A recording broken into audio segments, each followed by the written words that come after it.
रुक जाओ, एक सेकंड रुक जाओ, आपको टर्न मिला। तो जितनी वैल्यू नेगेटिव होगी ज्यादा, उतना तो छोटा वैल्यू होता है, दिस वैल्यू इज बड़ा वैल्यू। तो ये वाली बनेगी कैथोड और ये वाली बनेगी एनोड। और ई डिग्री सेल क्या होता है, cathode minus anode.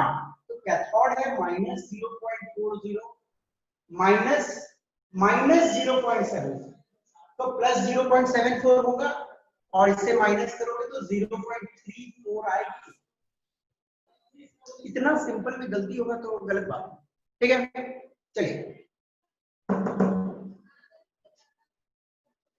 SRP is greater than 0, standard reduction potential जो है 0 से ज्यादा है एक इलेक्ट्रोड का, तो बोला जा रहा है कि then it's gas form is more compared to hydrogen gas. Reduced form, yes, very good. उसकी जो रिड्यूस्ड फॉर्म होगी वो ज्यादा स्टेबल होगी हाइड्रोजन गैस के कंपैरिजन में, then it's reduced form. Okay, electron नहीं देना चाहेगा, gas agent, yes,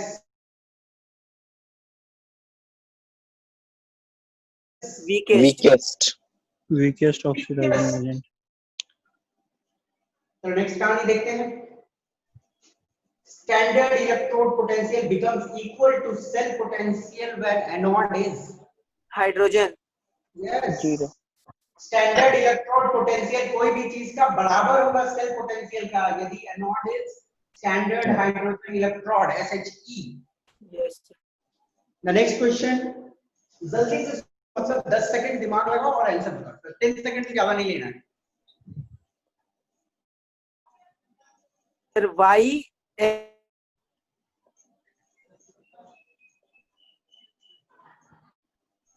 arrange in order of reducing power।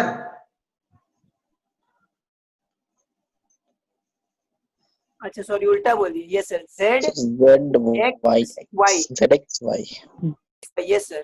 हाँ, ZXY। बोलने का मतलब है कि रिड्यूसिंग पावर के हिसाब से आपको समझाना है। तो जिसका SRP का वैल्यू जितना कम होता है उतना अच्छा रिड्यूसिंग एजेंट होता है। तो SRP का वैल्यू सबसे कम किसका है, Z का है, फिर किसका है, X का है, Y।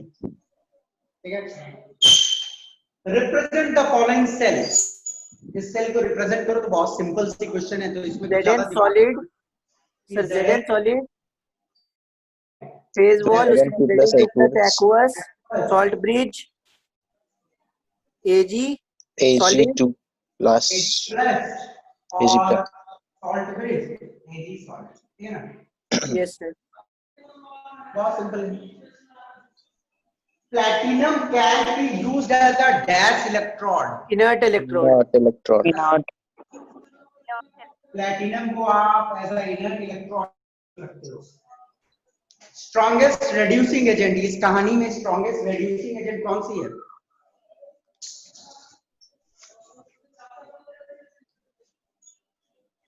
कुछ वैल्यूज याद रखना है, सिंपल सिंपल वाले। इसका वैल्यू आप चेक करोगे तो इट्स माइनस 0. जिंक ठीक है ना, माइनस 0.76 है, ये माइनस 0.77 है, ठीक है ना। ये वाली सर माइनस 0.77 तो Fe का होता था ना, ये 74 है, सॉरी 0.74 है, ये 0 है, और ये वाला है पॉजिटिव 0.7। तो सबसे छोटा वैल्यू किसका नजर आ रहा है? Zinc A। जिंक का नजर आ रहा है। तो जिंक का सबसे छोटा वैल्यू है, तो जिंक सबसे अच्छा रिड्यूसिंग एजेंट होगा। Understood? Very simple questions. I will request you कि एक स्क्रीनशॉट फटाक से ले लो, क्वेश्चंस को प्रैक्टिस करना है। ये सर हो गई, चलो आगे बढ़ो।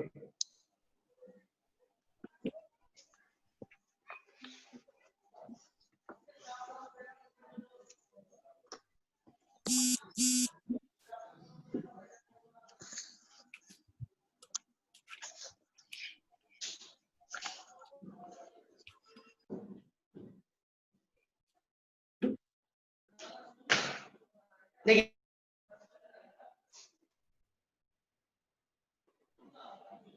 आज की क्लास में तो हम लोग डील करने वाले हैं that is relation between gives energy in gives free energy and EMF। EMF बोले तो सेल पोटेंशियल होती है। सेल पोटेंशियल और गिब्स फ्री एनर्जी के बीच में हम लोग रिलेशन देखेंगे, पर इसको स्टार्ट करने से पहले एक छोटा सा क्वेश्चन आपके लिए।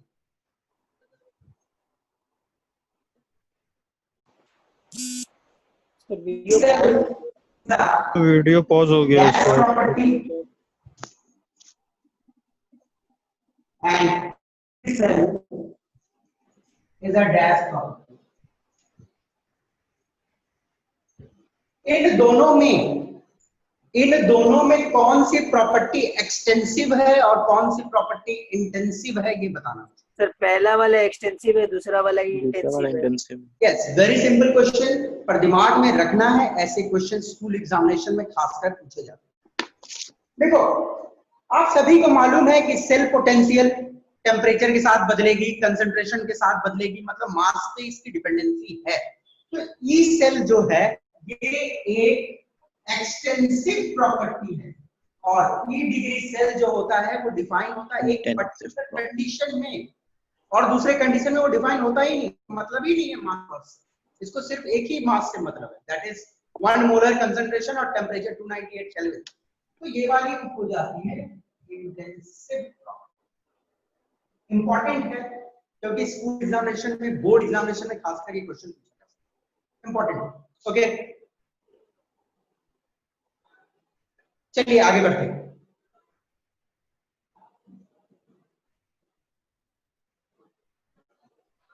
ध्यान से देखिएगा इस टॉपिक को। ओके, हमें गिब्स फ्री एनर्जी और सेल पोटेंशियल के बीच में रिलेशन ढूंढना है।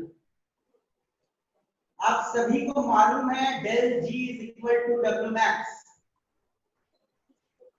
बोले तो drop in Gibbs energy is the maximum work जो हम ले सकते हैं एक सिस्टम से। एक सिस्टम में जितना maximum drop in Gibbs energy होगा वही मैक्सिमम वर्क के बराबर। यदि मैं वीडियो अटक रहा है बार-बार। सर वीडियो नहीं आ रहा सर, वीडियो ऑडियो आ रहा है। तो इलेक्ट्रिक अब ऑडियो भी बंद हो गया। हाँ,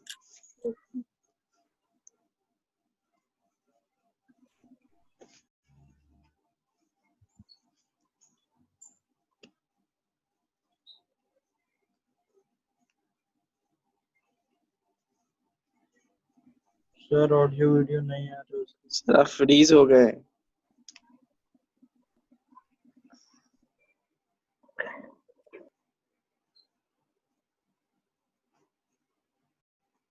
ब्लैंक हो गया।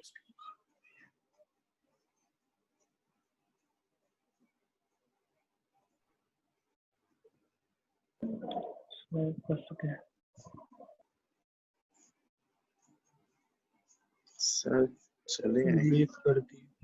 ज्वाइन कर रहे होंगे।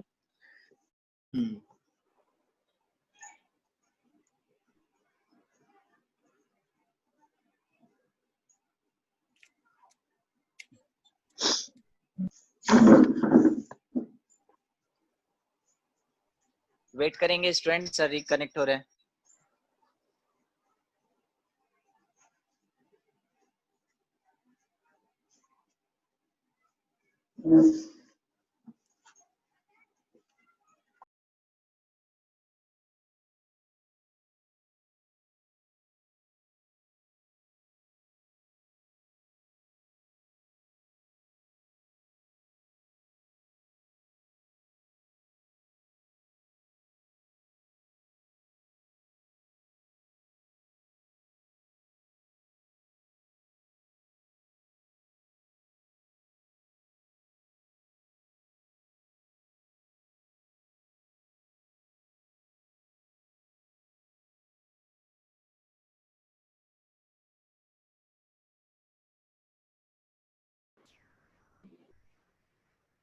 Sorry, there is a slight technical problem जिसकी वजह से डिस्कनेक्शन थी, तो समझिएगा। चलो आगे। हाँ, हम लोग देखे थे लास्ट क्लास में कि drop in gives energy is equal to the maximum useful work जो हम एक्सट्रैक्ट कर सकते हैं। ओके, और यदि हम बात करें इलेक्ट्रिकल वर्क का, तो electrical work is charge into potential, सबको मालूम है। The charge carried by 1 mole of electron, यदि 1 मोल इलेक्ट्रॉन है तो 1 मोल इलेक्ट्रॉन रफली 96,500 कूलम चार्ज कैरी करती है, जिसको हम लोग बोलते हैं 1 फैरेड चार्ज। ओके, अब चलो हम लोग देखते हैं कि इलेक्ट्रिकल वर्क जो है W मैक्स वो कितनी हो सकती है। सपोज करो कि n mole of electrons flow कर रही है, 1 मोल इलेक्ट्रॉन फ्लो करेगा तो चार्ज होगा 1 फैरेड, 2 मोल करेगा तो 2 फैरेड, n मोल्स होगा तो n फैरेड। ओके, तो work max that is electrical work only is equal to charge into potential. हम मान रहे हैं n मोल्स फ्लो कर रही है, तो n मोल्स की चार्ज कितनी होगी, n इनटू f, ठीक है ना, n is into f। Okay, into potential, potential क्या होता है सेल के केस में, ईएमएफ होती है, EMF। इनटू। ओके, सबको समझ आ गई होगी। nf, यदि 1 मोल इलेक्ट्रॉन है तो 1 फैरेड चार्ज, यदि n मोल n फैरेड चार्ज, तो Q के जगह में n फैरेड और पोटेंशियल के जगह में सेल ईएमएफ NFE। आप सभी को एक बात और मालूम है कि वर्क मैक्सिमम यदि इक्वल टू डेल जी होता है तो डेल जी का वैल्यू तो नेगेटिव होता है, नेगेटिव। तो Yes. हम लोग यहाँ पे एक नेगेटिव साइन लगा सकते हैं। W max is equal to minus NFE हम लोग लिख सकते हैं। ओके, अब W max की जगह में मैं माइनस NFE लिखता हूँ, यहाँ पे W max है माइनस NFE, तो del G is equal to minus NFE।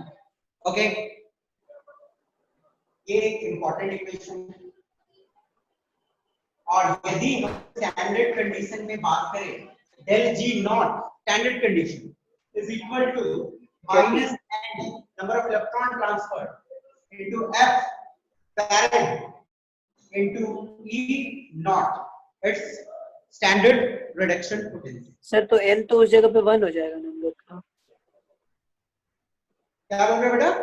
n तो 1 हो जाएगा ना सर स्टैंडर्ड कंडीशन में। मैं स्टैंडर्ड कंडीशन में नहीं, मैं लिख दे रहा हूं, मैं बाद में हम लोग डील करेंगे। ओके, फॉर्मूला को लिख रहा हूं मैं, वैल्यूज नहीं पुट कर रहा हूं।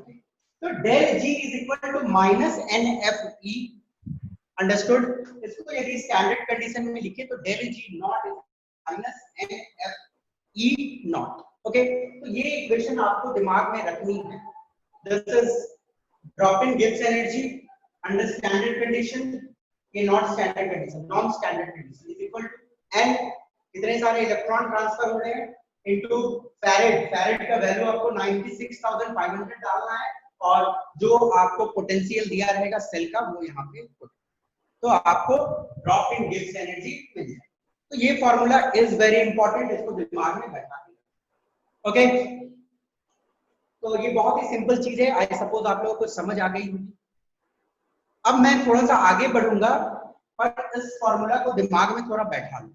Del G is equal to minus NFE, याद कर लो दिमाग, del G is equal to minus NFE, क्योंकि इसकी रिलेशन है आज पूरे टॉपिक में, जितना हम लोग पढ़ेंगे इस फॉर्मूला की काफी रिलेशन।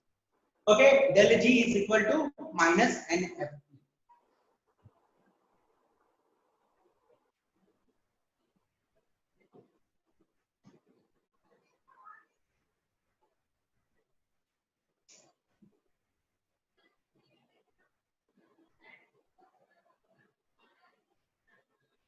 देखो, नेक्स्ट टॉपिक जो हम लोग डील करने वाले हैं, ये टॉपिक का ना तो आपके बोर्ड एग्जामिनेशन से कोई मतलब है, ना तो ये जी मेंस का पोर्शन है, this is strictly JEE portion है। तो थोड़ा कंसंट्रेशन से इस टॉपिक को देखना है, ठीक है ना, ध्यान इधर उधर भटकाने की जरूरत नहीं है, this is only for JEE advance. Okay, चलो ध्यान से देखना। इजी एडवांस की टॉपिक है। देखिए, as per Gibbs Helmholtz equation,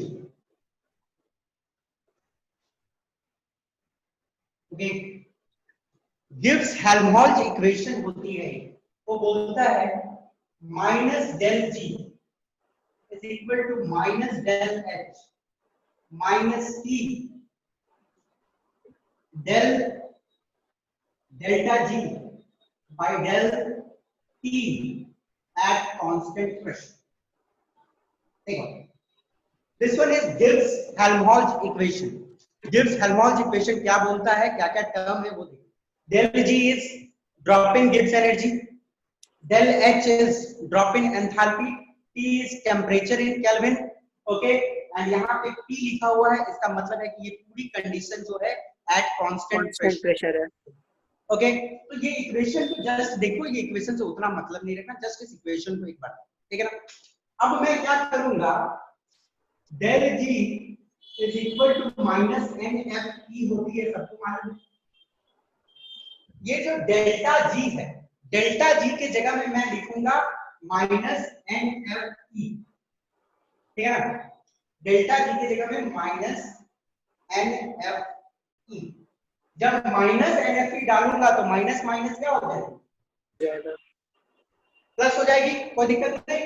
del जी की जगह में मैं डाल रहा हूं माइनस NFE, तो minus NFE into minus plus NFE is equal to minus delta H minus T del delta G की जगह में minus NFE divided by del T eight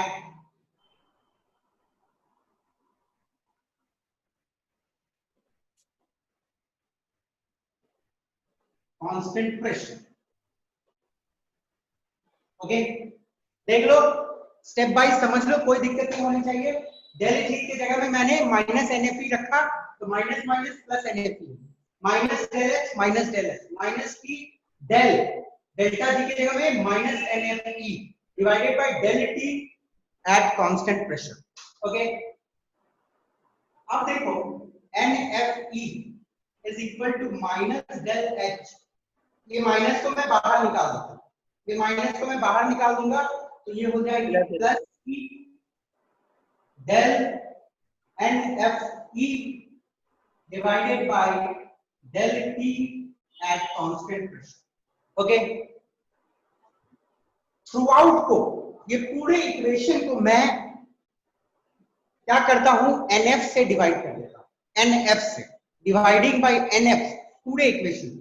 यदि मैं NF से डिवाइड करूंगा इसको, तो मुझे मिलेगा NF से डिवाइड कर दिया, NF कट गया, तो बचा क्या, यहाँ पे minus del H by NF से इसको भी डिवाइड किया, NF plus T del NF से डिवाइड करूंगा तो NF कट जाएगा, del E by del T at constant pressure. देखो, आप उतनी राम कहानी तो आपको ये इक्वेशन डिराइव करने के लिए की गई है, but the most important is this equation.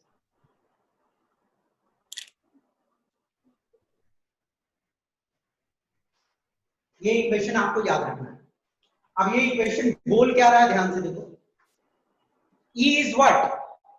EMF या self potential is equal to minus del H drop in enthalpy divided by N number of electrons into Farad plus temperature in Kelvin del E by del T at constant pressure। मतलब पूरी कहानी constant pressure पे।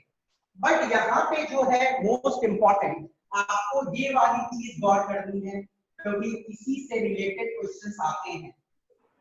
ये वाला question, del E by del T को हम लोग बोलते हैं सेल कांस्टेंट। ओके, नहीं सॉरी, बोलते हैं हम लोग इसको temperature coefficient. This one is temperature coefficient, only this one, del E by del T अब बेटा देखो del E by del T का मतलब क्या है, आप लोग लिखते हो ना dx by dt। Yes, sir. dx by dt का मतलब क्या होता है, change in Differentiation of x with respect to t. Change of x with respect to t, Time. है ना। यहाँ पे वही कहानी है, डेल तो पार्शियल डेरिवेटिव होता है, तो पार्शियल डेरिवेटिव अभी दिमाग मत लगाओ, ओके।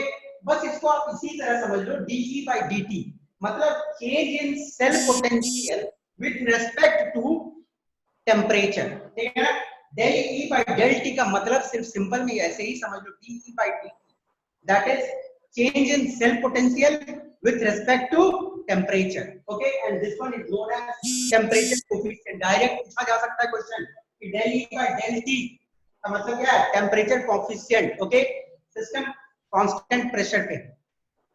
अब मेजर चीज जो आपको यहाँ पे समझना है, suppose temperature coefficient is positive, यदि टेम्परेचर कोएफिशिएंट का वैल्यू पॉजिटिव आता है, ध्यान से सुनो, टेम्परेचर कोएफिशिएंट का वैल्यू पॉजिटिव आ रहा है, ये वाला रेड वाला पोर्शन है, इसका वैल्यू पॉजिटिव है, इसका वैल्यू पॉजिटिव है, तो इसका मतलब तो हम यही समझेंगे ना कि जो सेल पोटेंशियल है वो इंक्रीज हो रही है यदि टेम्परेचर इंक्रीज हो रहा है, सिंपल सी बात है। यदि ये वाला वैल्यू पॉजिटिव है तो दिस मींस दैट, समझ लो सिंपल में, यदि ये वाला वैल्यू यदि पॉजिटिव है तो इसका मतलब क्या है, E increases, बोले तो cell potential increases as temperature increases। इसका मतलब और क्या है, सेल पोटेंशियल इंक्रीज हो रही है। सेल पोटेंशियल कब इंक्रीज होता है, जब रिएक्शन फॉरवर्ड डायरेक्शन में जाएगा, रिएक्शन फॉरवर्ड में डायरेक्शन में जाएगा तो पोटेंशियल बढ़ेगी, सिंपल सी कहानी है। तो अब मुझे कोई बच्चा बताएगा ऐसा कौन सा रिएक्शन होता है जहां टेम्परेचर बढ़ता है तो रिएक्शन फॉरवर्ड डायरेक्शन में जाती है, Spontaneous, sir. ऐसा कौन सा रिएक्शन होता है, एंडोथर्मिक की एंडोथर्मिक Endothermic. एंडोथर्मिक रिएक्शन क्या बोलता है कि हमको हीट दोगे तो हम आगे जाएंगे, क्योंकि एंडोथर्मिक रिएक्शन हीट एब्जॉर्ब करती है। तो एंडोथर्मिक रिएक्शन ऐसी रिएक्शन है, उसको आप हीट दोगे तो और आगे जाएगी, और रिएक्शन जब आगे जाएगी तो ऑब्वियस है कि सेल पोटेंशियल आपकी इंक्रीज हो। अंडरस्टूड? तो ये दिमाग में रखना है कि del E by del T का बॉन्ड यदि वैल्यू पॉजिटिव होता है तो सेल पोटेंशियल इंक्रीज होगी जब टेम्परेचर बढ़ेगा, और reaction is endothermic. Reaction endothermic है तब रिएक्शन फॉरवर्ड जा रही है, okay. Reaction moves forward, temperature of cell dash, दिमाग लगाओ, टेम्परेचर सेल की क्या होगी, घटेगा। घटेगा। एंडोथर्मिक रिएक्शन जब होता है तो चीजें ठंडी होती है, तो ये जो सेल है क्या करता है मालूम है, ऐसे जो सेल रहते हैं आसपास से हीट खींच लेता है, आसपास से हीट खींच लेगा और इसकी पोटेंशियल जो है बढ़ जाती है, सेल पोटेंशियल, ओके। तो टेम्परेचर ऑफ सेल क्या होता है, आसपास से हीट खींच लेगा तो क्या होगा, बहुत इंपॉर्टेंट चीज है ये, आपको याद रखना है, वेरी सिंपल, ओके। और बहुत अच्छे लेवल की क्वेश्चन आती है, बस इसी में घुमाएगा थोड़ा सा, और कुछ नहीं करता। Temperature coefficient is negative. अब ये वाला यदि नेगेटिव है तो इसका मतलब सिंपल सी बात है कि टेम्परेचर यदि बढ़ेगा तो ये वाला क्या है, घटेगा। तो मतलब सेल ईएमएफ जो है वो ड्रॉप होगी as temperature increases, reaction goes backward. और कौन से ऐसे रिएक्शन है जो टेम्परेचर बढ़ने से बैकवर्ड जाती है, एक्सोथर्मिक। एक्सोथर्मिक रिएक्शन क्या करता है, हीट निकालना चाहता है, हीट निकालना चाहता है, पर और आप हीट डाल दे रहे हो उसको, तो वो तो पगलाएगा ना, वो बोलेगा और हीट हमको दे रहे हो तो हम तो चले बैकवर्ड, लीच एक्ट प्रिंसिपल, तो वो जाएगा बैकवर्ड, और रिएक्शन जब जाएगी बैकवर्ड तो आपकी ईएमएफ तो गिर जाएगी, तो reaction goes backward, reaction is exothermic. Exothermic और temperature of cell increases. Increases.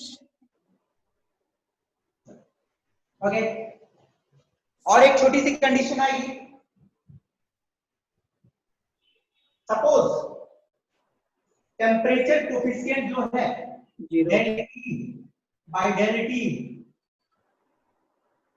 at constant pressure, यदि आपकी ये वैल्यू जो आती है 0 के बराबर, ओके, यदि ये वैल्यू मानो 0 है, ओके, तो क्या होगा? Constant हो जाएगा E.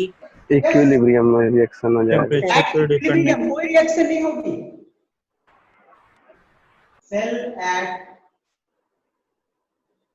इक्विलिब्रियम, टेम्परेचर रिमेन्स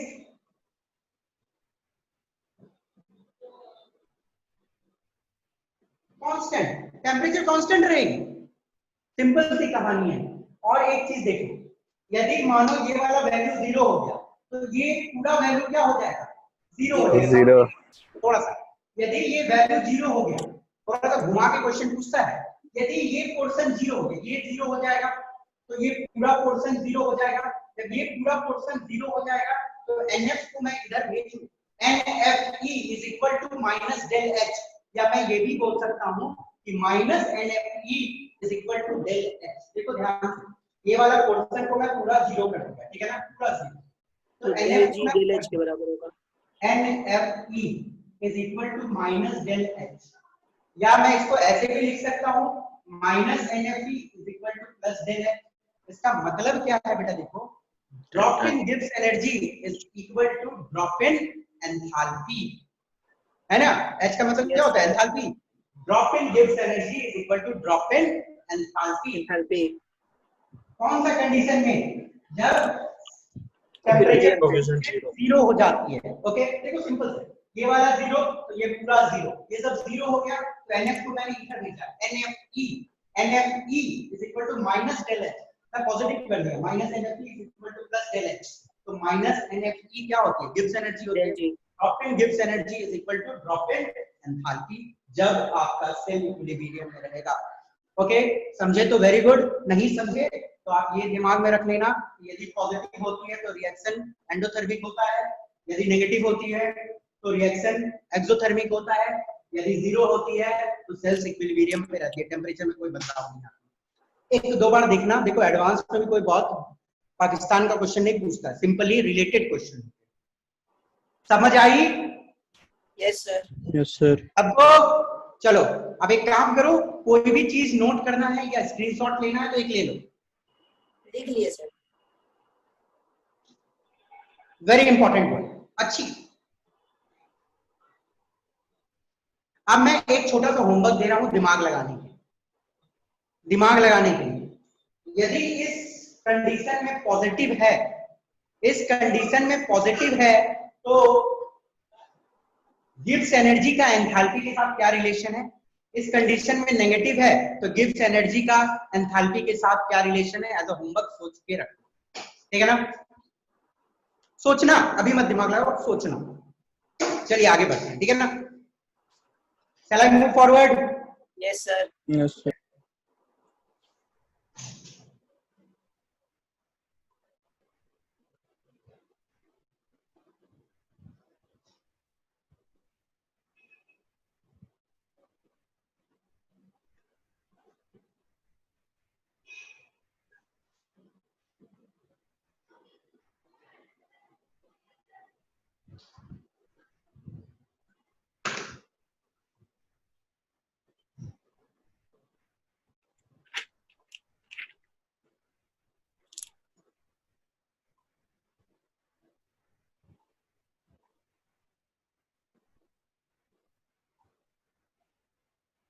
बहुत ही इंपॉर्टेंट चीज है नर्स्ट इक्वेशन।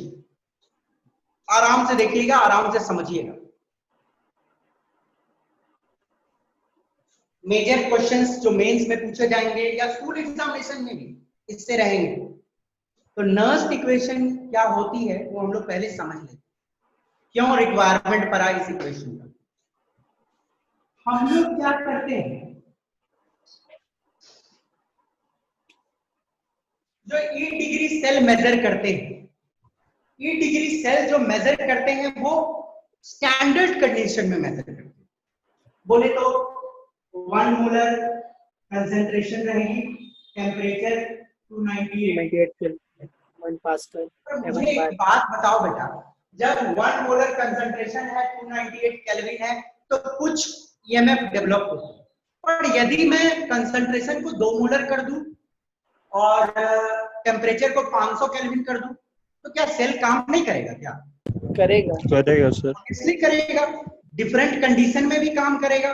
तो हमें डिफरेंट कंडीशन में भी सेल ईएमएफ निकालने आना चाहिए। सिर्फ स्टैंडर्ड वाला जान के थोड़े ही हम लोग कुछ कर सकते हैं, सब कंडीशन में हमें डिराइव करना आना चाहिए। तो डिफरेंट कंडीशन में यदि सेल इक्वेशन डिराइव करनी है या सेल की ईएमएफ डिराइव करनी है तो हम इस्तेमाल करते हैं नर्स्ट इक्वेशन। तो नर्स्ट इक्वेशन की रिक्वायरमेंट क्या है आपको समझ आ गई होगी, सेल ईएमएफ डिराइव करने के लिए नॉन स्टैंडर्ड कंडीशन में भी। Okay, understood? चलिए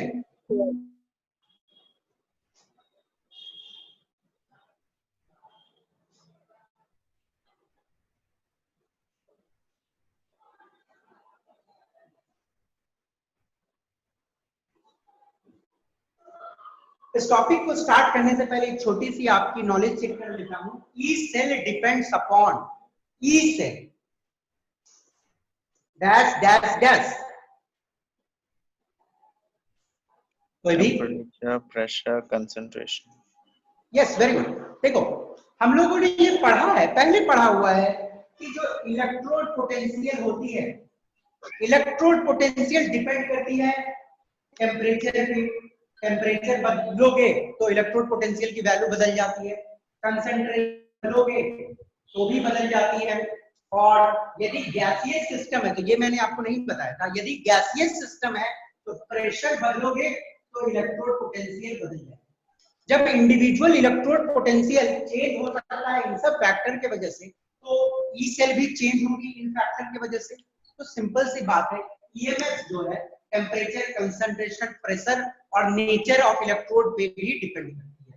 तो E cell depends upon temperature, concentration and pressure. यदि गैसियस सिस्टम है तो प्रेशर पे भी डिपेंड करता है। सर रिडक्शन पोटेंशियल का डिफरेंस पे भी डिपेंड करता है। क्या बोल रहे हो बेटा? सर रिडक्शन पोटेंशियल का डिफरेंस में भी तो, क्या बोल रहे हो? रिडक्शन पोटेंशियल का डिफरेंस पे भी डिपेंड करता है सर। हाँ, ओके, नेचर पे। डेल, अब देखना ये equation, del G is equal to del G not plus 2.303 RT log Q। कितनों को याद है ये वाला? सर पढ़ा है सर, याद नहीं था। हाँ, हम लोग ये वाला पढ़े हैं और डेफिनेटली पढ़े हैं 100%। ठीक है ना? इक्वेशन याद रखो, मतलब आप कहाँ पढ़े हो वो जरूरत नहीं। थर्मो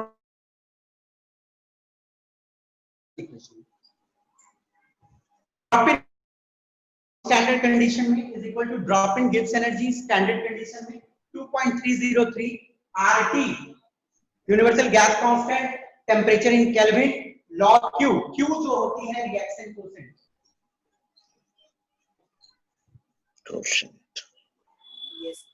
रिएक्शन कोएफिशिएंट का मतलब होता है concentration of product divided by concentration of reactant. याद करो, रिएक्शन कोएफिशिएंट हम किसको बोलते हैं? Concentration of product divided by concentration of reactant. यदि कंसंट्रेशन के टर्म में बात हो रही है, यदि गैसेस है तो प्रेशर ऑफ द प्रोडक्ट जो गैसेस है by pressure of the reactant जो गैसेस है। ओके, तो रिएक्शन कोएफिशिएंट, तो del G is equal to del G not plus 2 point delta G भी बोल सकते हो, delta G is equal to delta G not plus 2.303 RT log Q। Q is reaction quotient। Okay, yes sir. Yes sir आगे बढ़ते हैं। लिख सकते हैं हम लोग इसको। हाँ, अब क्या करते हैं, डेल जी के जगह में मैं क्या लिख सकता हूँ? NFE माइनस में माइनस NFE। डेल लिखूंगा minus NFE is equal to minus NFE NFE naught ठीक है ना, प्लस 2.303 RT log Q ठीक है ना। मैं क्या करता हूं, सबको माइनस NF से डिवाइड करता हूं, सबको माइनस NF को, ईच टर्म को, इसको भी माइनस NF से, माइनस NF से, माइनस NF से डिवाइड कर देते हैं। माइनस NF से डिवाइड करेंगे तो बच जाएगी E is equal to E digit ठीक है ना, प्लस अब प्लस नहीं माइनस हो जाएगी 2.303 RT 5 माइनस NF है तो यहां पे आ जाएगी minus NF log Q okay. कोई दिक्कत नहीं समझने में, सबको NF से डिवाइड किया, NF से कट गई NF, सॉरी माइनस NF से डिवाइड किया, माइनस NF कट गई, माइनस NF कट गया, माइनस NF डाला तो एक माइनस साइन यहां पे आ गया। तो बेटा यही तो कहानी है, यही तो नर्स्ट इक्वेशन है।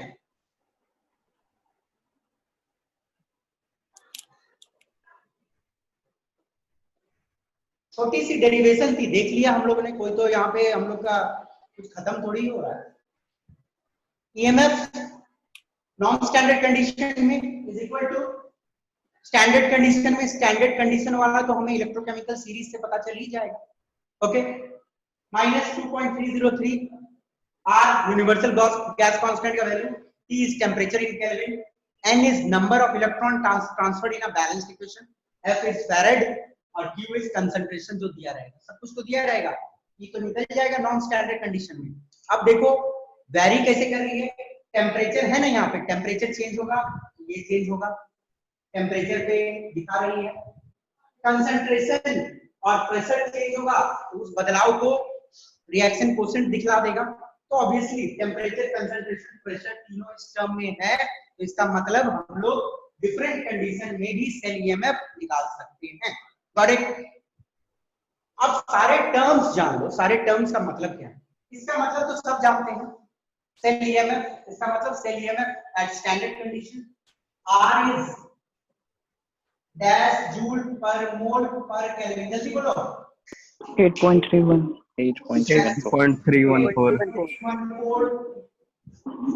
जूल पर मोल पर केल्विन। टेम्परेचर तो केल्विन में रहेगी, वो वेरिएबल है। n क्या रहेगा, number of electrons, number of moles, number of moles को लिखते हैं। बैलेंस्ड इक्वेशन, देखो बेटा ये ध्यान देना, जब भी आप इक्वेशन कोई दी जाएगी उसको बैलेंस करना, फिर देखना है कि कितने सारे इलेक्ट्रॉन ट्रांसफर हुई है, ठीक है ना।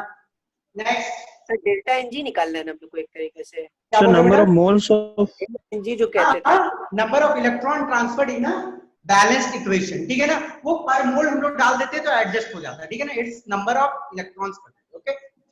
n is equal to number of electron transferred in balanced equation F। F का वैल्यू कितना लेते हैं, F का वैल्यू 92500, 96500 कूलम कूलम पर मोल, है ना, पर मोल, कूलम पर मोल ये वैल्यू होती है, एक कूलम का ये वैल्यू होता है, अंडरस्टूड। अब क्या है, जो रिएक्शन कोएफिशिएंट होती है वो मुझे लिखने का जरूरत नहीं है, अब सारे टर्म्स आप लोगों को समझ आ गई। बट क्या होता है, अक्सर जो स्कूल एग्जामिनेशन में जो भी क्वेश्चंस आते हैं, ओके, वहां पे क्या होता है, एट 298 केल्विन पूछा जाता है,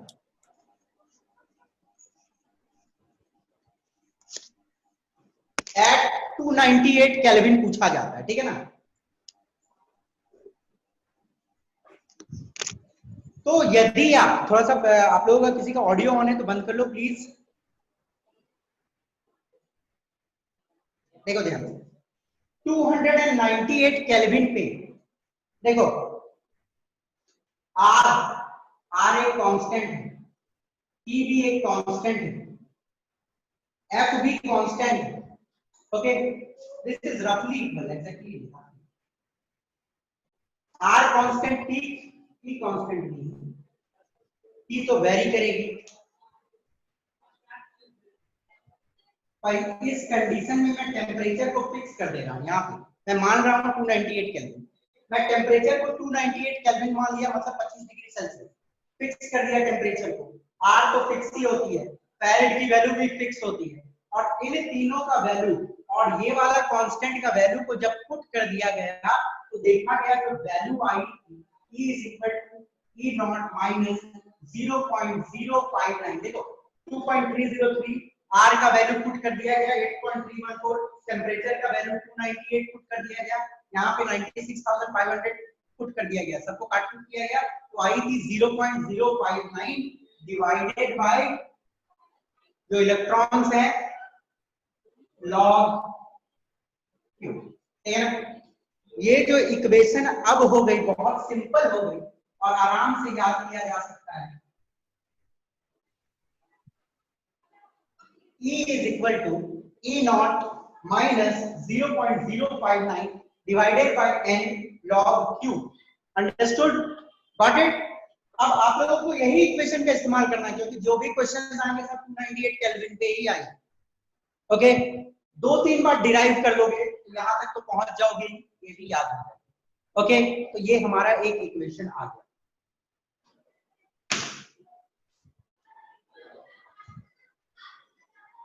This equation is used to derive cell potential slash, देखो सेल पोटेंशियल तो निकाल ही सकते हो, साथ में आप सेल पोटेंशियल भी निकाल सकते हो एट नॉन स्टैंडर्ड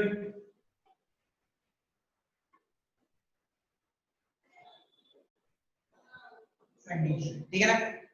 ऑल्सो बोलेगा मतलब नॉन स्टैंडर्ड कंडीशन पे भी हम निकाल सकते हैं cell potential. Combination of cell रहेगा तब भी हम लोग निकाल सकते हैं सेल पोटेंशियल, या सिंगल हाफ सेल का भी पोटेंशियल निकालना है तो हम लोग आराम से निकाल सकते हैं यूजिंग दिस फॉर्मूला। इसकी वैल्यू तो इलेक्ट्रोकेमिकल सीरीज से मिल जाएगी, इन सब की कंसंट्रेशन या प्रेशर दी रहेगी, बाकी वैल्यू को पुट करो कितना इलेक्ट्रॉन का ट्रांसफर हुआ इधर से उधर, बैलेंस्ड इक्वेशन में चेक कर लो। ठीक है ना? देखो आप बोल रहे हो तो उदय को थोड़ा प्रॉब्लम हुआ था कि सर नंबर ऑफ मोल्स बोले कि नंबर ऑफ इलेक्ट्रॉन बोले। देखो बेटा स्टोइचियोमेट्री में कोई फर्क नहीं पड़ेगा, आप एक मोल लो या एक मोल रिएक्शन करवाओ या सिंगल रिएक्शन करवाओ, कोई फर्क नहीं पड़ने वाला स्टोइचियोमेट्री में। तो आप इसको नंबर ऑफ इलेक्ट्रॉन ट्रांसफर मानो या number of moles of electron transfer मानो, फर्क नहीं पड़ेगा। ठीक है ना? बिकॉज इसकी वैल्यू मैं कूलम पर मोल में मेंशन करूंगा।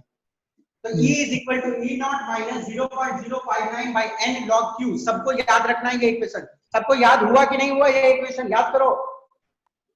यस सर, हो गया सर, याद हो गया? आगे बढ़े। Yes sir. वाला क्या सारे टेम्परेचर पे लागू है? नहीं, सिर्फ रूम नो टेम्परेचर। सर 298 ठीक है ना? चलिए अब ये इक्वेशन हम लोग दिमाग में बैठा लिए हैं, अब आगे बढ़ेंगे। कुछ नोट करना है, स्क्रीनशॉट लेना है, जल्दी से ले लो फटाक से, आगे बढ़ो। हो गया सर। और हड़बड़ाना मत, कभी कल बुक में आप देखोगे इसका वैल्यू लिखा हुआ है 96,487। तो देखो कैलकुलेशन को आसान करने के लिए 96,500 ली जाती है।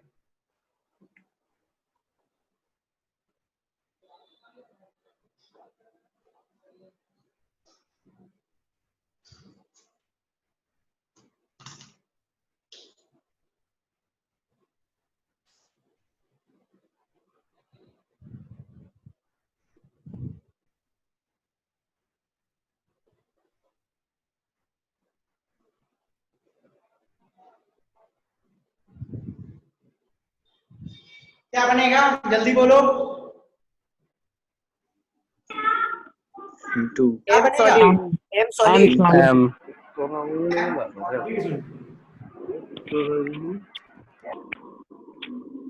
ठीक है ना? अब इसको हम लोग नर्स्ट इक्वेशन के फॉर्म में कैसे लिखेंगे? देखो नर्स्ट इक्वेशन देखो, याद है ना सबको? E is equal to, अच्छा बेसिकली यहाँ पे क्या हो रहा है बताओ तो, रिडक्शन हो रहा है कि ऑक्सीडेशन? रिडक्शन हो रहा है। रिडक्शन है। तो हम लोग हाफ सेल का लिख रहे हैं सिर्फ यहाँ पे। तो E reduction is equal to E degree reduction minus 0.059 divided bye n, number of electron कितने ट्रांसफर हो रहे हैं? 2 तो आप 2 लिख दो, ठीक है ना। लॉग Q होती है concentration of product divided by concentration of reactant. आपको याद होगा कि सॉलिड की कंसंट्रेशन को हमेशा यूनिटी लिया जाता है, concentration of product divided by concentration of reactant. तो प्रोडक्ट में सॉलिड है, प्रोडक्ट की जो कंसंट्रेशन हो गई 1 हो गई। सॉलिड यदि रहेगा कंसंट्रेशन सॉलिड की 1 होती है, ओके। सॉलिड है तो concentration 1 divided by M2 plus की जो कंसंट्रेशन क्वेश्चन में दी रहेगी उसको पुट करो, डायरेक्ट वैल्यू आपको मिल जाएगा ना। ये वाला हम लोग कहां से ले लेंगे? इलेक्ट्रोकेमिकल सीरीज से। ये वाला मालूम चल ही गया, ये कंसंट्रेशन क्वेश्चन में दिया रहेगा, आराम से हम लोग निकाल लेंगे नॉन स्टैंडर्ड, ठीक है। बट टेंपरेचर 298 केल्विन मान के मैं चल रहा हूं, ठीक है। This is example 1। एग्जांपल 2 और इंपॉर्टेंट है फॉर हाइड्रोजन इलेक्ट्रोड।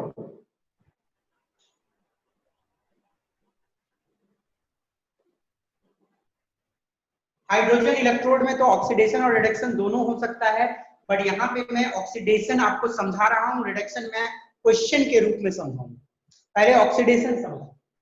यदि ऑक्सीडेशन होगा तो 2H प्लस क्या करेगा? ऑक्सीडेशन होगा तो हाइड्रोजन गैस है, H2 हो जाएगा, इलेक्ट्रॉन लूज करेगा सर। क्या करेगा? 2H प्लस प्लस 2 इलेक्ट्रॉन, तो इलेक्ट्रॉन लूज हो रही है तो ऑक्सीडेशन, ठीक है ना। अब हम लोग इसका नर्स्ट इक्वेशन लिखेंगे, कैसे लिखेंगे? Oxidation is equal to E degree oxidation minus 0.059, कितनी इलेक्ट्रॉन ट्रांसफर हो रही है? 2 लॉग, देखो ये ध्यान दो, ये वाला एक्वस है तो इसकी कंसंट्रेशन हम लिखेंगे लॉग H प्लस, जो स्टोचियोमेट्रिक कोफिशिएंट होता है उसको हम लोग रेस से पावर कर देते हैं। यस सर, ठीक है ना, सबको मालूम होगा जो स्टोचियोमेट्रिक कोफिशिएंट रहती है उसको हम लोग पावर में रेस कर देते हैं। H प्लस की concentration raise to stoichiometric coefficient divided by H2 concentration. H2 is gas, H2 is gas, तो हम लोग यहाँ पे प्रेशर लेंगे, ठीक है ना। H2 इज गैस तो हम लोग यहाँ पे प्रेशर लेंगे, ओके। एंड मैं सपोज करता हूं कि मैंने प्रेशर को 1 एटमॉस्फेयर दिया, ठीक है। मैं सपोज करता हूं कि प्रेशर को मैंने 1 एटमॉस्फेयर, सपोज करो मैं प्रेशर को ले लेता हूं 1 एटमॉस्फेयर, ठीक है ना। जब प्रेशर 1 एटमॉस्फेयर हो जाएगा, E डिग्री ऑक्सीडेशन का वैल्यू कितना होगा? हाइड्रोजन इलेक्ट्रोड है तो ऑक्सीडेशन और रिडक्शन का पोटेंशियल का 0 होता है, तो ही होता है, ठीक है ना। तो अब इक्वेशन क्या हो गई? E oxidation is equal to minus 0.059 divided by 2, ठीक है ना। अब आपको ये मालूम है log x स्क्वायर है, यदि log x स्क्वायर है तो हम लोग क्या कर सकते हैं? log x। Sir video pause हो रहा है, पॉज हो रहा है अभी, ठीक है? ठीक है सर। ठीक है बेटा, देखो log x स्क्वायर यदि है तो log x स्क्वायर को हम लोग ऐसे लिख सकते हैं कि नहीं लिख सकते हैं? Yes sir. Yes sir। तो आगे लिखिए 2 log x।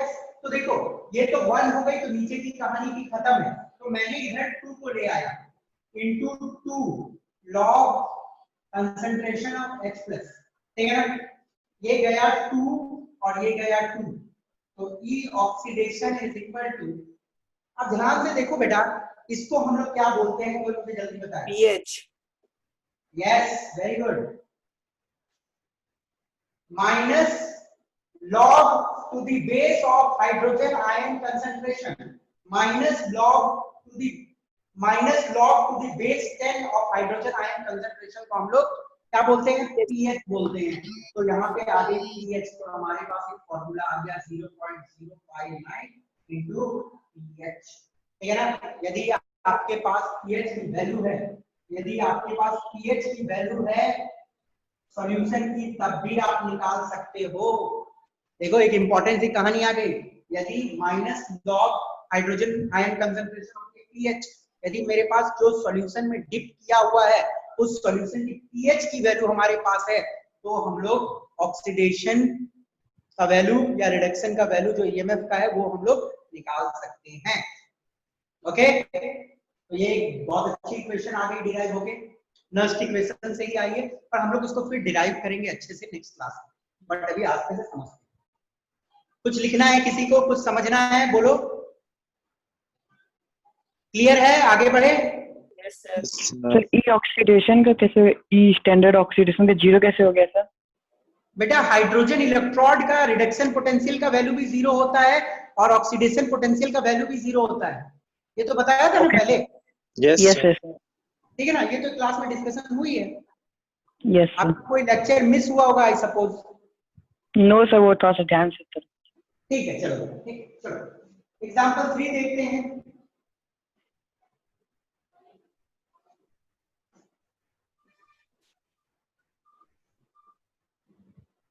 एग्जांपल 3,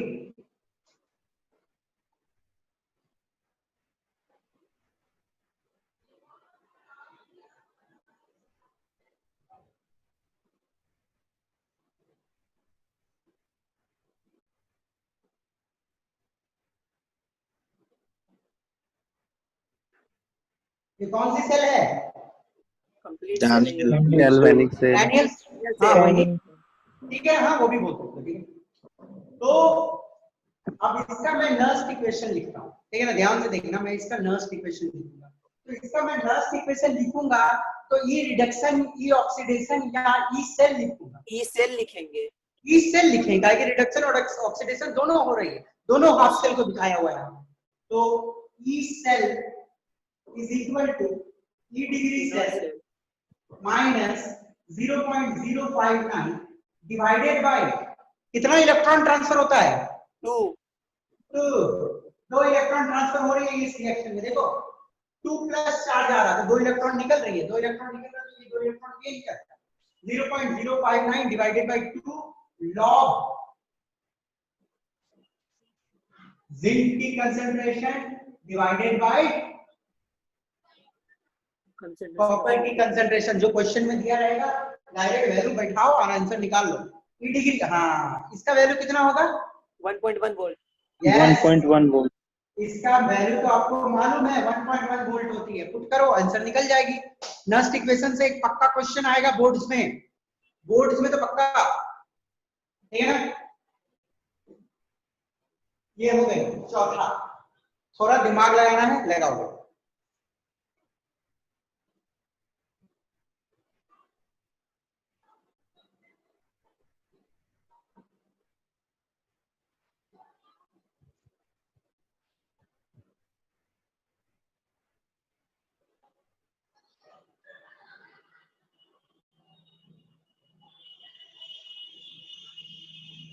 पहले तो आप इस इक्वेशन को कंप्लीट करो, फिर मैं पूछूंगा आपसे। MnO4 minus plus dash H plus plus dash E minus gives Mn2 plus plus dash water। ये रिएक्शन एसिडिक एनवायरनमेंट में होती है। देखो मैं रिएक्शन को थोड़ा और टफ करता, पर आपको याद नहीं होगा इसलिए मैंने सारा कुछ लिख दिया है। याद है। बोलो कंप्लीट करो जल्दी। कितना H प्लस, कितना इलेक्ट्रॉन, कितना वाटर? तो 2 इलेक्ट्रॉन 4H होगा। plus आप क्या फिर से बोलो, कितने H plus? 4H plus yes very good. कितने सारे इलेक्ट्रॉन? 2 नहीं नहीं नहीं नहीं 7 इलेक्ट्रॉन होगा सर। नहीं, n 7 इलेक्ट्रॉन, 2 5 हो जाएगा। 7 2 5 इलेक्ट्रॉन, वेरी गुड। वाटर कितना? 2 वाटर 2। 4 वाटर। देखो ध्यान से, आराम से देख लो। पहले हम लोग सबको बैलेंस कर लेते हैं। ओके, मैंगनीज, ठीक है ना, मैंगनीज बैलेंस है, ठीक है ना। ऑक्सीजन 4 है, ठीक है ना। चलो मैं ऑक्सीजन 4 डाल देता हूँ, ठीक है ना। ऑक्सीजन मैंने 4 डाल दिया। ओके, ऑक्सीजन 4 हो गई, तो हाइड्रोजन कितनी है? 8 है। तो हाइड्रोजन को चलो मैंने 8 कर ली है, ठीक है ना। आप चार्ज चेक कर लो, कितनी चार्ज है? 8 पॉजिटिव चार्ज और 1 नेगेटिव चार्ज, टोटल कितना होगा? 7 +2 7 पॉजिटिव चार्ज, ठीक है ना, कितनी 7 पॉजिटिव चार्ज, और इधर कितनी पॉजिटिव चार्ज, +2 2 पॉजिटिव चार्ज है ना, इधर सिर्फ 2 पॉजिटिव चार्ज है, तो इलेक्ट्रॉन कितना ऐड करना पड़ेगा, 5 इलेक्ट्रॉन, 5 इलेक्ट्रॉन ऐड कर लेते हैं तो 5 नेगेटिव चार्ज आएगी, तो 7 पॉजिटिव चार्ज से 5 नेगेटिव चार्ज चल जाएगी, तो पॉजिटिव चार्ज बराबर पॉजिटिव चार्ज हो जाएगी। तो आप लोगों को रेडॉक्स रिएक्शन की बैलेंसिंग को याद रखना है, तो इलेक्ट्रॉन कितनी आई, 5 इलेक्ट्रॉन। चलो आप मुझे नर्स इक्वेशन बताओ जल्दी जल्दी, बोलिए, बोलो कोई,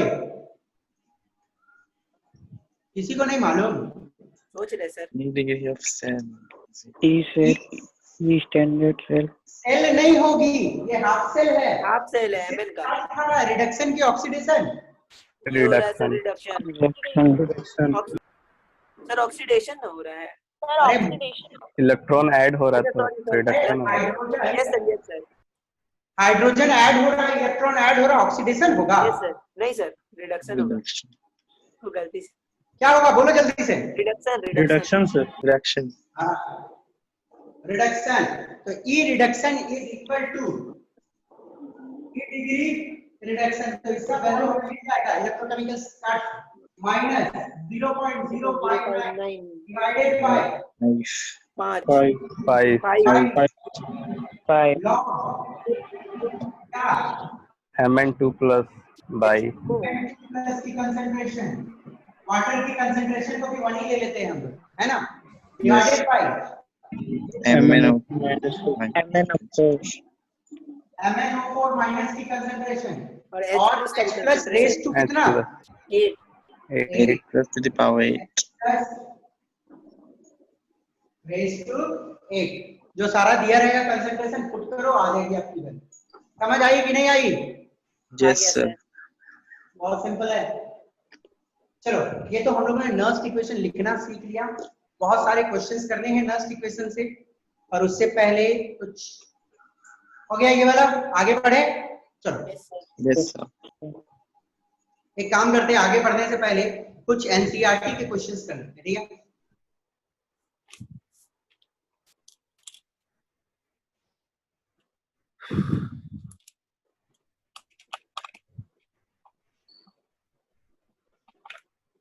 चलिए पहला क्वेश्चन जो है बेटा आपके सामने, arrange the following matter in order in which they will displace each other from the solution of the salt, ठीक है ना। जो पहला क्वेश्चन है उसको ध्यान से देखो, आप सभी को मालूम होगा कि एक इलेक्ट्रोकेमिकल सीरीज होती है, ओके, और इलेक्ट्रोकेमिकल सीरीज में जो नीचे वाला होता है उसकी वैल्यू नेगेटिव होती है, जो ऊपर होता है उसकी वैल्यू पॉजिटिव होती है, और ये आपको मालूम है कि नीचे वाला ऊपर वाला को इलेक्ट्रॉन आराम से दे सकता है कि नहीं। और यदि आप इलेक्ट्रोकेमिकल सीरीज गौर करोगे तो सबसे नीचे में आपको मिलेगी जिंक, ठीक है ना, फिर उसके मिलेगी, उसके नीचे नहीं, सबसे नीचे में मिलेगी आपको मैग्नीशियम, ठीक है ना, फिर आपको मिलेगी जिंक, मैग्नीशियम के बाद अल्युमिनियम, अल्युमिनियम के बाद जिंक, और जिंक के बाद आयरन, आयरन के बाद कॉपर, ठीक है ना। तो सबसे जल्दी जो डिस्प्लेसमेंट रिएक्शन करेगा वो कुछ इस तरह होगा, मैग्नीशियम अल्युमिनियम को से डिस्प्लेस कर सकता है, अल्युमिनियम जिंक से, जिंक आयरन से, और आयरन कॉपर से। सबको क्लियर है कि नहीं क्लियर है? Yes sir. आप इलेक्ट्रोकेमिकल सीरीज गौर करके आराम से बना सकते हैं। नेक्स्ट क्वेश्चन नंबर 2, आप मुझे इसको बताएगा, इसका आंसर कौन, जल्दी से सोचो थोड़ा और बताओ। Arrange this metal in their increasing order of reducing power.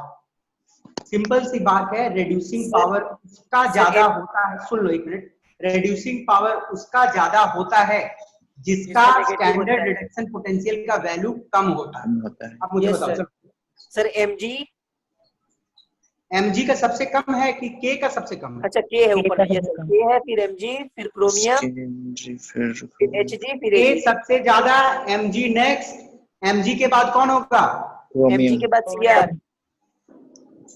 Chromium, फिर उसके बाद Hg, Hg, और Hg के बाद Ag, सिल्वर सिल्वर, ठीक है ना।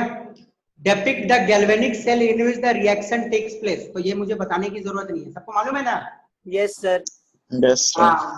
विच of the electrode is negative charge, negative charge AG वाला होना चाहिए। एक सेकंड, अरे कुछ भी बोलेगा तुम लोग, सोच रहे हैं। याद करो, जिंक होता है, जिंक सॉल्यूशन में आता है Zn2+। यस सर, जिंक वाला होगा। अब जिंक पे नेगेटिव चार्ज डेवलप होती है। विच of the electrode is negatively charge, मतलब एनोड जो होती है वो नेगेटिवली चार्ज होती है, क्योंकि इलेक्ट्रॉन लूज कर रहा है तो ऑक्सीडेशन हो रही है, फिर भी एनोड पे नेगेटिव चार्ज होती है, ठीक है ना। The carrier of the current in the cell, Copper to zinc. Copper to zinc, very good. Copper से जिंक जाएगी, सर कॉपर नहीं है इसमें। कॉपर इलेक्ट्रॉन जाएगा, जिंक से कॉपर इलेक्ट्रॉन जाएगा और कॉपर से जिंक करंट जाएगी। इंडिविजुअल रिएक्शन सबको लिख सकते हो, बहुत सिंपल है। क्वेश्चन 3.4, हाँ वेरी गुड क्वेश्चन। चलो सोचो और जल्दी से मुझे पहला का वैल्यू बताओ।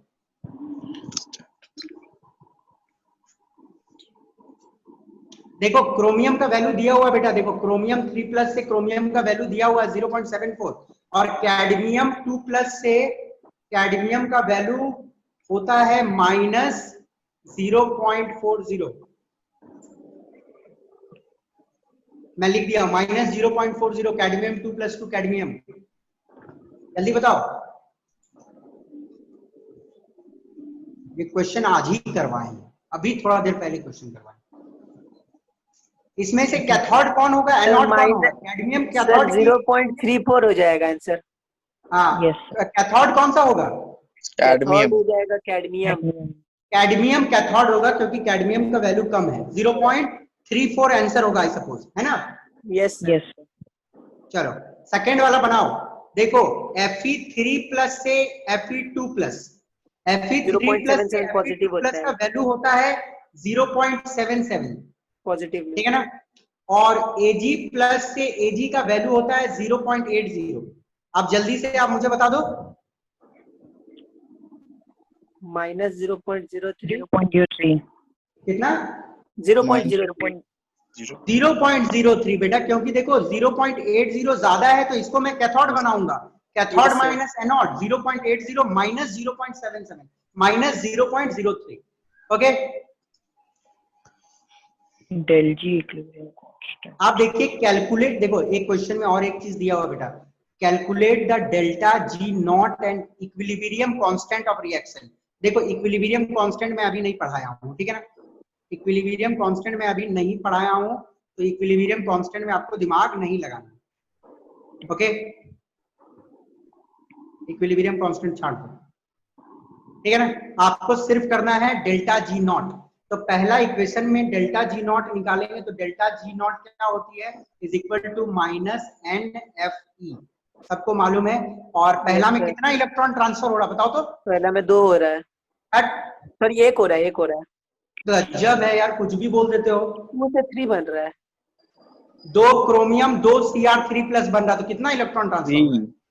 6 इलेक्ट्रॉन। एक क्रोमियम से 3 इलेक्ट्रॉन निकल रही है, तो 2 क्रोमियम से कितने इलेक्ट्रॉन निकलेगी? 6। समझ आया कि नहीं आया? Yes. एक क्रोमियम एक Cr3+ बनाएगा तो 3 इलेक्ट्रॉन लूज करेगा, तब ना 3 पॉजिटिव आएगा। तो 2 क्रोमियम 6 इलेक्ट्रॉन लूज किया होगा, तो इलेक्ट्रॉन लूज हुई 6 -6। F का वैल्यू आपको मालूम है ना, 96500, और E का वैल्यू हम लोगों ने अभी निकाला था, आप पुट कर सकते हो, ठीक है ना। दूसरा वाला इक्वेशन में क्या होगा, कितना इलेक्ट्रॉन मूव कर रहा है? इलेक्ट्रॉन मूव कर रहा है। एक इलेक्ट्रॉन मूव कर रहा है, ठीक है ना। हाँ आप देखिए question 3.5, write the Nernst equation and EMF of the following cell. Nernst equation बहुत सिंपल, देखो सबसे पहले तो आप इक्वेशन देख लो, magnesium solid plus copper 2+ aqueous बनेगी क्या? Yes sir. 2+ yes plus copper. तो देखो प्रोडक्ट में है Mg2+ और रिएक्टेंट में है Cu2+। तो नर्स्ट इक्वेशन आराम से लिख सकते हो, E is equal to E degree -0.059 divided by 2 log Mg2 by Cu2 plus. तो कंसंट्रेशन का वैल्यू देखो शो किया हुआ है, आराम से नीचे लिखो और बना दो। Sir E cell E naught cell के बराबर हो जाएगा। ई नॉट सेल का पहले तो ई नॉट सेल भी निकालना पड़ेगा ना आपको, वो निकाल 0.05 बाई ठीक है, चलो वो निकाल लीजिएगा आप। आई सपोज आपको समझ आ गई होगी। और आपसे एक छोटी सी रिक्वेस्ट है कि बेटा सारे क्वेश्चन नंबर देखो, सुनो बात को। एक्सरसाइज के 3.1 to 3.6 एनसीईआरटी एक्सरसाइज के 3.1 to 3.6 के सारे क्वेश्चंस आपको कर लेने हैं। और 3.5 का सिर्फ एक ही क्वेश्चन मैंने करवाया, उसका 4 पार्ट है, तो चारों कर लोगे, ठीक है ना? समझ आ गई ना वो क्वेश्चंस की, कोई दिक्कत? समझ गए सर। चलो आगे बढ़ते हैं।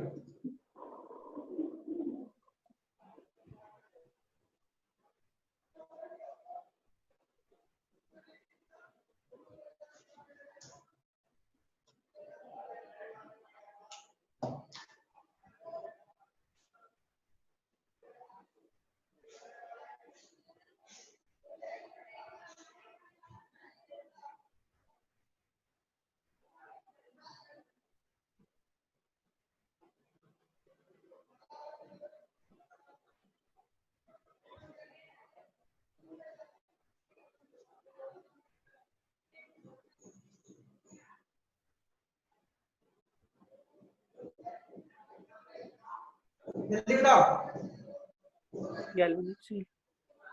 Galvanic cell oxidation at anode, reduction at cathode, then all क्या होगा आंसर? ऑल ठीक है, चलो एक क्वेश्चन देता हूं, इंटरेस्टिंग क्वेश्चन।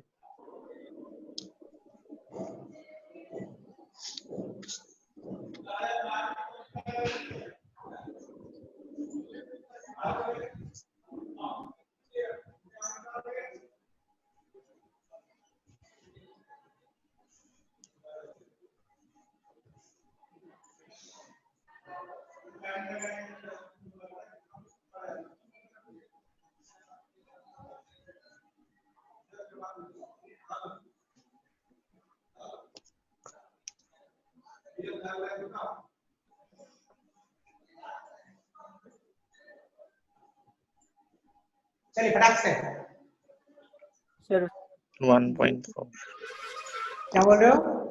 1.4 बोल रहा है। एक सेकेंड थोड़ा सोचो सर, सेम रहेगा। हाँ जैसा ई डिग्री इंटेंसिव 2.8 प्रॉपर्टी रहेगा। सेम रहेगा। अरे Yes, भैया आप अमाउंट ऑफ सब्सटेंस बदलो, हाफ करो, ई नॉट डिपेंड नहीं करता है। क्या मतलब Yes, है? ई डिग्री तो डिफाइन होती है मेरी स्टैंडर्ड कंडीशन में। क्या होगा? 2.8, ठीक है ना?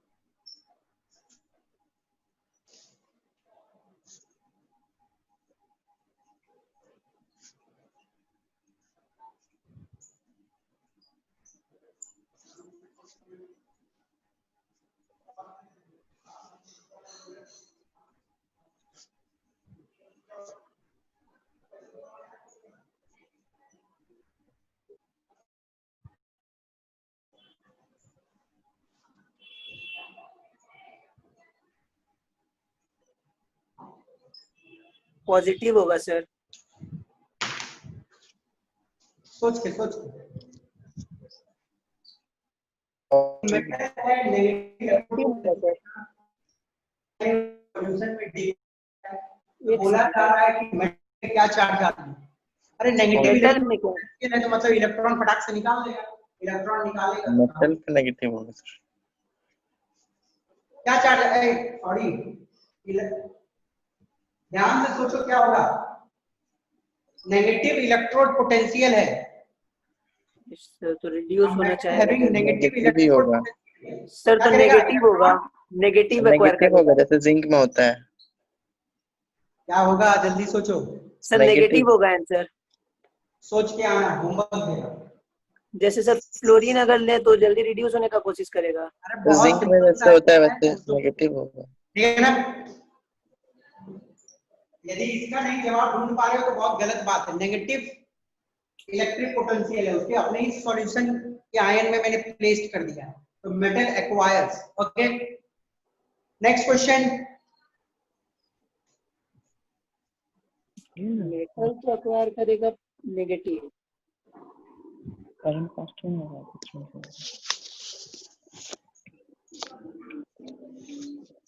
Ion deposit.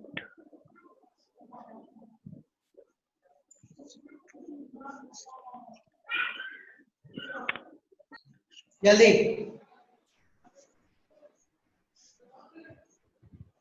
ये डिग्री सेल का वैल्यू बताएंगे।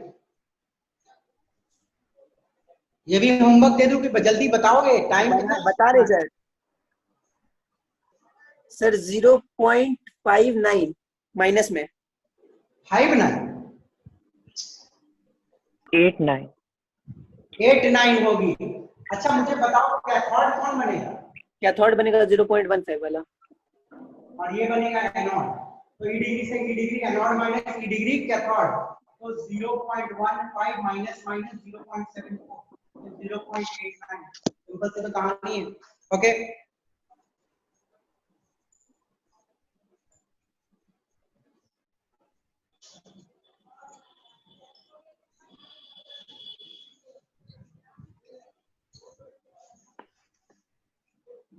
जल्दी बताओ।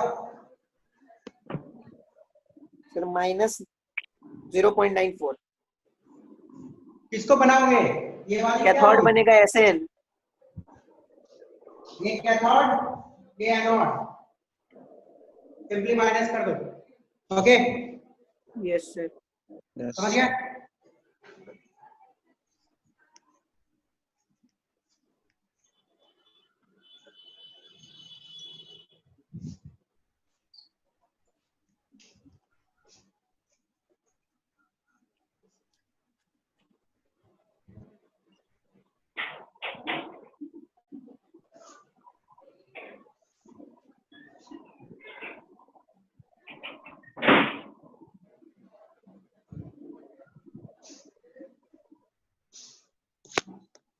द बेस्ट सेल कॉम्बिनेशन किससे मिलेगा?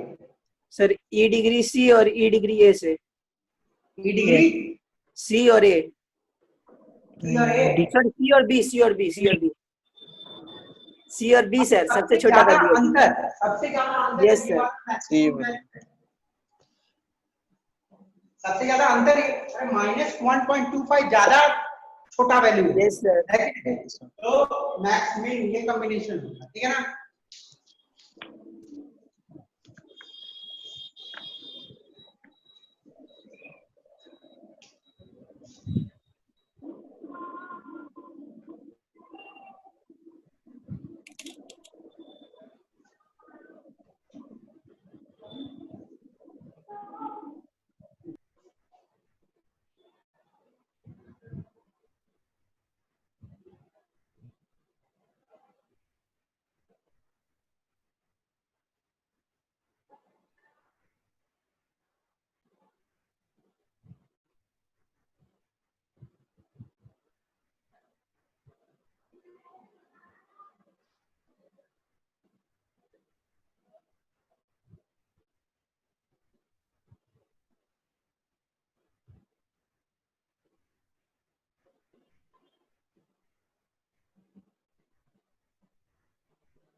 Not a function of salt bridge.